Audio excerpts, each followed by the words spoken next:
बोलो शिव शंकर भगवान की जय, मैया पार्वती की जय। पार्वती को नारद का उपदेश। कामदेव के भस्म होने पर पार्वती जी जब घर में पहुंची तो उन्हें खाते पीते बैठते सोते शिव जी का विरह व्याकुल करने लगा। तब नारद तुम एक दिन विचरते विचरते हिमाचल के घर में गए। उन्होंने तुम्हारा आदर सत्कार किया। इसके बाद अपनी पुत्री के द्वारा शिव पूजन और कामदेव के भस्म का वृत्तांत सुनाया। तब तुम ये कहकर कि शिव का भजन करो चल दिए। फिर तुम पार्वती जी के पास गए और बोले, हे पार्वती जी, तुमने बिना तप किए भगवान शंकर को पाने की इच्छा की थी और तुम्हें इससे अभिमान हो गया था। अब तुम उनकी प्राप्ति के लिए तपस्या करो। तब तुमने उन्हें पंचाक्षर मंत्र ओम नमः शिवाय की दीक्षा दी। उसकी विधि बताकर तुम वहां से चले आए। पार्वती जी की तपस्या। पार्वती जी ने ये निश्चय कर लिया कि बिना तपस्या के भगवान शंकर प्रसन्न नहीं होते। अतः वे पिता से तप करने की आज्ञा मांगने लगी। पिता ने कहा, बेटी, तुम्हारा विचार उत्तम है, परंतु अपनी माता से पूछकर तुम तप करने चली जाओ। माता ने दुखी होकर कहा, हे पुत्री, तुम घर में ही तपस्या करो, जाने की क्या आवश्यकता है। वन में अनेक दुख होते हैं। इस तरह का शरीर वन के योग्य नहीं, क्योंकि वह कोमल होता है। तब तो उमा देवी अत्यंत दुखी हुई। तब उन्हें दुखी देखकर माता ने भी आज्ञा दे दी। इस प्रकार माता पिता आदि को प्रणाम करके वे उसी स्थान पर पहुंची जहां गंगा जी प्रकट हुई थी तथा कामदेव को भस्म किया गया था। वहां वेदी बनाकर पार्वती जी ने पंचाक्षर मंत्र का जप आरंभ किया। गर्मी में पंचाग्नि, तप वर्षा और शीतकाल में शीतल जल में बैठकर मंत्र जपती। इस प्रकार जप करते उन्हें 3000 वर्ष बीत गए। उमा देवी के कठोर तप को देखकर आश्चर्य में पड़े देवराज आदि सभी देवता दर्शनार्थ आने लगे, क्योंकि इस प्रकार का कठोर तप आज तक किसी ने भी नहीं किया। पार्वती जी के तप के द्वारा त्रिलोकी तपने लगी। देवता, दानव, ऋषि, मुनि, यक्ष, गंधर्व सभी ब्रह्मा जी के पास गए। ब्रह्मा जी सभी को लेकर विष्णु भगवान के पास गए। सब ने उन्हें संतप्त ब्राह्मण का हाल सुनाया। इस प्रकार विष्णु भगवान ने कहा, हे देवताओं, ये पार्वती जी की तपस्या का परिणाम है। तुम सब मिलकर शंकर जी के पास चलो। इस पर देवता कामदेव के भस्म का स्मरण कर भयभीत होने लगे, परंतु विष्णु भगवान ने समझाया कि तुम डरो मत। भगवान शंकर तो परम दयालु हैं। वे मेरे तुम्हारे सबके स्वामी हैं। उनकी शरण में तुम शीघ्र पहुंचो। वे अवश्य रक्षा करेंगे। तब विष्णु के वचन सुनकर वे सभी देवता शंकर जी की शरण में गए। भयभीत देवताओं ने शंकर जी के पास जाकर नारद जी को आगे किया। फिर सभी ने आनंद पूर्वक उन्हें प्रणाम किया। शंकर जी की सभी कृति। सभी देवताओं ने कहा, हे भगवान रुद्र, हम आपकी शरण में आए हैं, आप हमारी रक्षा करें। तब शंकर जी ने पूछा, हे ब्रह्मा जी, आप सभी देव यहाँ किस लिए उपस्थित हुए हो। तब विष्णु भगवान बोले, भगवान, तारक असुर के द्वारा हम पीड़ित हैं। उसने हमें अपने स्थान से च्युत कर दिया है। अब गिरजा के साथ विवाह करके पुत्र उत्पन्न करे, उसी के द्वारा उसका वध होगा। ये सुनकर शिवजी ने कहा, मैं गिरजा से विवाह नहीं करूंगा, मैंने काम को भस्म कर दिया है। इस पर भगवान शंकर अपने आत्म चिंतन में लीन हो गए। तब सभी देवताओं ने नंदीश्वर के कहने पर पुनः स्तुति की। उन्हें शिवजी ध्यान से जगे और देवताओं की अभिलाषा जानकर बोले, हे देवताओं, ये विवाह बंधन का कारण है, परंतु मैं भक्तों के अधीन हूँ। भक्तों के लिए मैं अनुचित कार्य भी कर बैठता हूँ। इस कारण मैं तुम्हारी इच्छा पूर्ण करूँगा। तुम्हें तारकासुर का जो महान दुख है, उसे निवारण के लिए मैं इच्छा ना होने पर भी पार्वती पार्वती जी के साथ विवाह कर लूंगा। अब तुम निर्भय होकर अपने अपने घर को जाओ। इस प्रकार देवताओं को आश्वासन देकर शंकर जी मौन हो गए। पार्वती परीक्षा। हे नारद जी, जब विष्णु आदि देवगण चले गए, तब सप्त ऋषियों को शिव ने स्मरण किया और उन्हें आज्ञा दी कि तुम गौरी शिखर पर पार्वती जी के पास जाओ। वे मुझे प्राप्त करने के लिए महान तप कर रही है। उनके प्रेम की परीक्षा लेकर तुम मुझे बताओ। सप्तऋषि गौरी शिखर पर पार्वती के पास पहुंचे और गिरिजा को प्रणाम किया और पूछने लगे, हे देवी, आप तो बड़ा कठोर तप कर रही हैं, इस तप का क्या कारण है। इस पर पार्वती जी बोली, हे ऋषि श्रेष्ठो, मैं तो नारद जी की आज्ञा से भगवान शंकर जी को पाने के लिए तप कर रही हूँ। वे मेरे देवता हैं, वे मेरी कामना अवश्य पूर्ण करेंगे। इस पर ऋषिगण हंसकर कहने लगे कि हे गिरजे, आपको कपटी नारद मिल गया। उनके चरित्र को तुमने जैसी निष्कपट कुमारियां क्या जाने। उन्होंने अनेकों के घर चौपट कर दिए, बहुतों को मरवा डाला। दक्ष के 10,000 पुत्रों को जो नारायण सरोवर पर पिता की आज्ञा से तप करने गए थे, उन्हें बहका दिया और वे फिर लौट कर नहीं आए। विद्याधर चित्रकेतु को घर भी नहीं बसने दिया। तुमने उसके वचनों का विश्वास करके महानिर्लज, अमंगल मूर्त, नग्न, भूत प्रेतों का संगी पति पाने का विचार किया है। उसने दक्ष कन्या सती को पाकर ही क्या सुख दिया। वह भी पिता के यज्ञ में जाकर भस्म हो गई।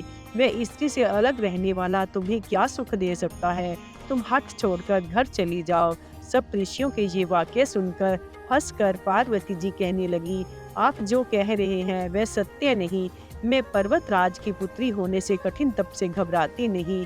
नारद जी ने तो मेरा परम हित किया है। हर मनुष्य शिव जी को प्राप्त नहीं कर सकता।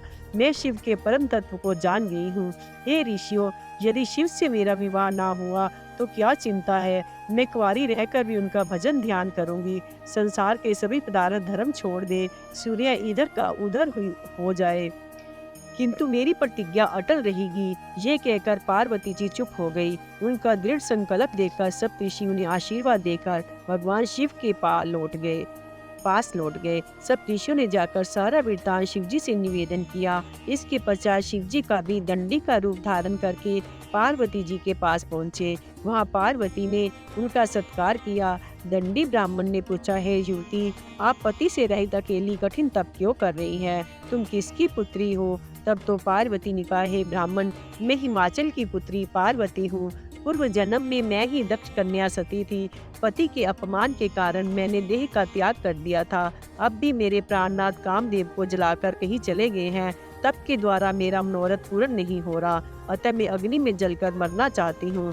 इतना कहकर पार्वती जी अग्नि में प्रवेश कर गई, किंतु अग्नि भी चंदन के समान शीतल हो गई। शिव पार्वती संवाद। इसके बाद पार्वती जी ने उन ब्राह्मण वेशधारी शिव से कहा, हे ब्राह्मण देव, मैं कर्म वाणी द्वारा भगवान शंकर को पति बनाना चाहती हूँ। ये भी जानती हूँ कि ये अत्यंत कठिन है, फिर भी मेरा उत्साह भंग नहीं हुआ। तब वे ब्राह्मण बोले, हे देवी, तुम भूल कर रही हो। मैं गुरु कृपा से शिव जी को भली प्रकार जानता हूँ। वे बूढ़े बैल पर चढ़ते हैं, सदा नग्न रहते हैं, भस्म जटा विभूति धारण करते हैं। सती ने भी उनके साथ रहकर कौन सा सुख पाया था। तुम भूल रही हो, तुम तो परम सुंदरी हो। तुम्हें चाहिए कि विष्णु, इंद्र आदि देवता में से किसी को अपना पति बनाओ। शिव को पति बनाना तो मुझे अनुचित लगता है। उसमें वर योग्य कोई भी गुण नहीं है। ये सुनकर पार्वती जी उस ब्राह्मण से अत्यधिक क्रोध करके कहने लगी। पार्वती बोली, हे ब्राह्मण, इसी प्रकार की शिव निंदा करके सप्तऋषि भी यहाँ से चले गए। तुम उनको नहीं जानते। ब्रह्मा विष्णु उन्हीं की रक्षा में सुख पा रहे हैं। वे जगत के पिता हैं। उनकी आयु का कौन अनुमान कर सकता है। आठों सिद्धियां उनके चरण में सिर झुकाती हैं। सर्वसमर्थ शिव की निंदा करने वाले को कहीं भी स्थान नहीं मिलता। अब तुम शिव की निंदा ना करना। इतना कहकर पार्वती जी चुप हो गई और शिव के ध्यान में लग गई। इस पर ब्राह्मण ने कुछ कहना चाहा, परंतु पार्वती जी ने अपनी सखी से कहा, विजया, इस नीच ब्राह्मण को यहाँ से निकाल दो। ये फिर शिव की निंदा करेगा, क्योंकि शिव की निंदा करने वाला ही दोषी नहीं होता, वरन उनकी निंदा सुनने वाला भी पाप का भागी होता है। नहीं तो मैं यहाँ से स्थान छोड़कर जाती हूँ। ऐसा कहकर पार्वती जी जाने को तैयार हुई। तभी शिव जी अपने वास्तविक रूप से प्रकट हो गए और बोले, हे पार्वती, तुम कहाँ चली? तुम्हारे समान त्रिलोकी में तपस्वी नहीं है। मैंने तुम्हारी खूब परीक्षा ली है। तुमने मुझे तपस्या के द्वारा अधीन कर लिया है। हे प्राणेश्वरी, तुम तो मेरी अनादि पत्नी हो। मैं तुम्हारे वश में हूँ। मैंने तुम्हें नहीं छोड़ा है, तुम ही मुझे छोड़ रही हो। शंकर भगवान की ये वाणी सुनकर पार्वती जी अत्यंत प्रसन्न हुई। पार्वती बोली, हे प्राणनाथ, आपने मुझे क्यों भुला दिया है? अब आप मुझे पत्नी रूप में स्वीकार करें तथा मेरे पति होवें। मैं ये सारा वृत्तांत अपने घर में जाकर पिताजी से कह देती हूँ। आप मेरे पिताजी से जाकर कहें कि मुझे अपनी कन्या का सौभाग्य दो और कन्यादान करके तुम भी पुण्य के भागी बनो। इस प्रकार पार्वती जी शंकर को प्रणाम करके चुप हो गई। तब शिवजी तथास्तु कहकर कैलाश पर पधारे। वह नंदीश्वर आदि गणों की ये शुभ समाचार कहा तो वे परम प्रसन्न हुए। इसके बाद पार्वती जी अपने पिता के पास घर को चल पड़ी। उनका आगमन सुनकर हिमाचल और नैना अपने पुरोहित तथा संबंधियों के साथ विमान पर चढ़कर उन्हें लेने आए। ये शुभ समाचार सुनकर पुरवासी भी आए। सबने जय जयकार किया। शिव माया का वर्णन। ब्रह्मा जी बोले, हे नारद जी, श्री पार्वती जी की सदा शिव में भक्ति को देखकर इंद्र आदि देवता विचार करने लगे कि हिमाचल कन्यादान करके दुर्लभ मोक्ष को प्राप्त कर लेगा। हिमाचल तो दिव्य रूप धारण करके शिव लोकगामी हो जाएगा। ये अच्छा नहीं। इस प्रकार विचार कर वे गुरु बृहस्पति के पास गए। उन्हें जाकर संपूर्ण वृत्तांत सुनाया। तब बृहस्पति ने कहा कि आप शिव की निंदा ना करें, ये मेरे वश का नहीं। तब देवता ब्रह्मा जी के पास पहुंचे। उनसे कहा कि हे प्रभु, ऐसा करो कि हिमाचल शिव को कन्यादान ना करे। ब्रह्मा ने कहा, क्या मैं शिव जी की निंदा करके नरकगामी बनूं? तुम स्वयं ही वहां क्यों नहीं जाते, जिसमें तुम्हारा मनोरथ स्वयं सिद्ध हो जाए। तब सभी देवता स्वयं ही सदाशिव के पास कैलाश पर बोले कि गए और बोले, हे प्रभु, हम आपकी शरण में आए हैं। और उन्होंने प्रार्थना करके अपना कष्ट सुनाया। सदाशिव ने उनकी बात मान ली। फिर स्फटिक माला धारण करके वैष्णव रूपी सन्यासी का रूप धारण करके हिमाचल की सभा में गए। वहां वे शिव की निंदा करने लगे। इससे मैंने तथा हिमाचल ने शिव को कन्यादान न करने का निश्चय कर लिया। हिमाचल के पास सप्तऋषियों का गमन। जब ब्राह्मण वेशधारी ने शिव की निंदा की तो मैना घबरा गई और पार्वती को शिवजी के लिए ना देने का निश्चय किया कि मैं कुरूप शिवजी को अपनी कन्या ना दूंगी, चाहे मैं विष खा लूंगी और इसे समुद्र में धकेल देंगी, किंतु शिव को नहीं दूंगी। इस प्रकार कर कहकर मैना रोने लगी। इधर महादेव जी ने कैलाश पर पहुंचकर सप्तऋषियों को बुलाया और सभी वृत्तांत सुनाया। कहा कि मैं पार्वती की तपस्या से प्रसन्न हो उसके साथ विवाह करना चाहता हूँ, लेकिन अब हिमाचल मेरे साथ विवाह नहीं करना चाहते। अब तुम हिमाचल और मैना को समझा कर आओ, जिससे वे मेरे साथ पार्वती का विवाह कर दें। ये सुनकर मुनि लोग साथ चल दिए। सब हिमाचल के यहाँ पहुँचे। हिमाचल ने तेजस्वी मुनियों का दर्शन कर आनंद से सत्कार किया और उनसे अपने योग्य सेवा पूछी। वशिष्ठ मुनि का उपदेश। सप्तऋषि कहने लगे, हे शैलराज, तुम श्री पार्वती जी का विवाह भगवान शंकर के साथ कर दो, क्योंकि शंकर जी जगत के पिता है और पार्वती जी जगत माता है। इससे तुम अपना जीवन सफल कर लो। ये सुनकर हिमाचल बोले, हे ऋषिगण, आप ये सत्य कह रहे हैं, किंतु अभी अभी एक वैष्णव ब्राह्मण ने आकर मुझे शिव के दोष बताए हैं और पार्वती की माता को भवन में बैठी है। वे कहती है कि अपनी बेटी का विवाह शिव से कदापि नहीं करूंगी। इतना सुनकर सब ऋषियों ने पार्वती की माता के पास अरुंधति को भेजा। उसने मैना को बहुत समझाया और शिव तथा पार्वती के बारे में यथार्थ ज्ञान कराया। ऋषियों ने भी राजा हिमाचल को बहुत समझाया। उन्होंने कहा कि पार्वती को शिव को देकर शवसुर बनने का सौभाग्य प्राप्त करो। उनके सेवक धनपति कुबेर हैं, ब्रह्मा विष्णु उनके अंग हैं। तुमने यदि प्रेम से उन्हें कन्यादान ना किया तो वे बलपूर्वक तुम्हारी कन्या के साथ विवाह करेंगे। पार्वती तो जन्म जन्मांतर से उनकी पत्नी है। देखो, राजा अरण्य ने भयभीत होकर अपनी पुत्री ब्राह्मण को दे दी और अपनी तथा परिवार की रक्षा कर ली थी। ऋषियों को हिमाचल को समझाना। ब्रह्मा जी बोले, हे नारद, इस प्रकार राजा अरण्य का नाम सुनकर हिमाचल ने उनकी पूरी कथा सुननी चाहिए। इस पर वशिष्ठ जी कहने लगे कि हे पर्वतराज, 14वें मनु इंद्र सर्वाणी नाम के हुए। उन्हीं के वंश में राजा अरण्य हुए। वे भगवान शंकर के प्रिय भक्त थे। 7 द्वीपों के ये अधिपति थे। इन्होंने अपने कुल के भृगु जी को आचार्य बनाकर 100 यज्ञ किए। उनकी 5 रानियां थीं। उनके 100 पुत्र तथा 1 कन्या थी। वे लक्ष्मी के समान सुंदर और पद्मा नाम वाली थी। ये कन्या राजा और रानियों को बहुत प्यारी थी।